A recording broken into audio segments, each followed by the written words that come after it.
दिल्ली की नई नवेली मुख्यमंत्री आतिशी मार लेना।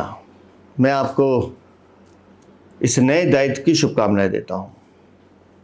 आपके लिए ये दायित्व नया जरूर है, लेकिन इस सरकार का चरित्र नहीं बदला है, सिर्फ चेहरा बदला है। और अब आप नए दायित्व पर हैं तो मैं इस उम्मीद भी करता हूं कि आप अपनी पहली घोषणा में दिल्ली वासियों के लिए उस भ्रष्टाचारी शीश महल को खोलने का आदेश देंगी, जिसको दिल्ली की जनता के खून पसीने की कमाई को लूट के बनाया गया है। आप बहुत क्रांति की बातें करती हैं, मैं आपको शुभकामनाएं देते हुए फिर आपसे निवेदन करता हूं कि आप पहली घोषणा यही कीजिए कि आइए दिल्ली वालों, देखो कैसे गाड़ी कमाई को लूट के ये शीश महल बनाया गया है।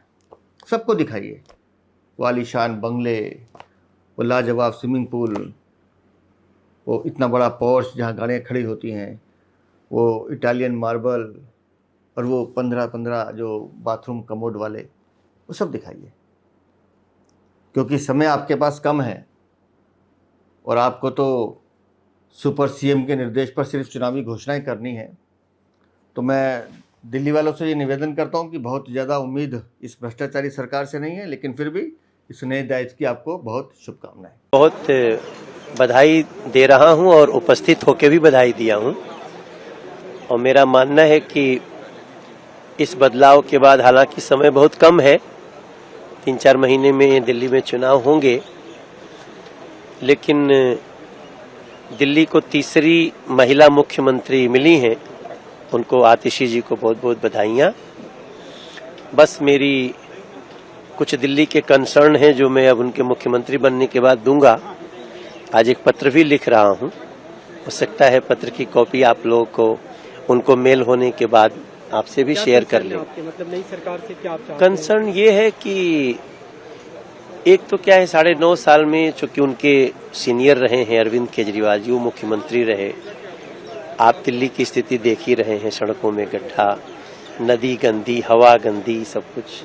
तो हम उनसे प्रार्थना कर रहे हैं कि आप इस दबाव में मत आइएगा कि आप काम कर दोगे तो उनका नाम अरविंद जी का खराब होगा। आप अपना खुल करके काम करें, हम इस 3-4 महीने में आपका पूरा सपोर्ट करें। ये तो डम्मी सरकार है, डम्मी चीफ मिनिस्टर है और रिमोट से चलेगी। ये तो सिर्फ एक फॉर्मेलिटी है। केजरीवाल जी चूंकि मुख्यमंत्री कैसे रहते, वो एक मुजरिम है। और जब 6 महीने दिल्ली की सरकार जेल से चलाने की बात की, वो भी एक छलावा था। और अब उसका भंडाफोड़ हो गया जब वो बाहर आ गए, क्योंकि ना कैबिनेट हो सकती थी, ना हाउस हो रहा था, ना फैसले लिए जा रहे थे, ना कोई मीटिंग की जा रही थी।